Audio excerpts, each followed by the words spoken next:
महसूल मंत्री चंद्रशेखर बावनकुळेंची महसूल अधिकाऱ्यांना पदोन्नतीची दिवाळी भेट।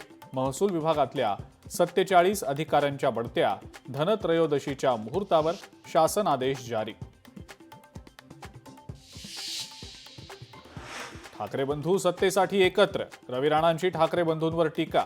मुंबई महानगरपालिकेवर भाजपची सत्ता येणार, रवी राणांकडून विश्वास व्यक्त। बीडच्या वडवणी इथं धर्मांतरणाचा प्रयत्न। शिवसेना पदाधिकाऱ्यांनी घेतला आक्षेप। वडवणी पोलीस ठाण्यामध्ये गुन्हा दाखल।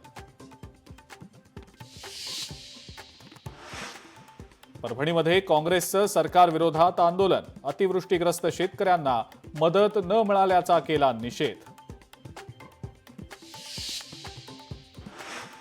सीमेवर तैनात भारतीय जवानांसाठी दिवाळीचा फराळ। आधार सोशल ट्रस्ट तर्फे जमा केलेला फराळ पुण्याहून सियाचीन सीमेवर पाठवण्यात येणार। परभणीमध्ये नराधमांकडून मुलीवर सामूहिक अत्याचार प्रकरणी 6 आरोपी अटकेत। घटनेचा व्हिडिओ देखील बनवल्याची माहिती तपासादरम्यान उघड। लोकशाही मराठी ऐका, पहा, जागरूक रहा।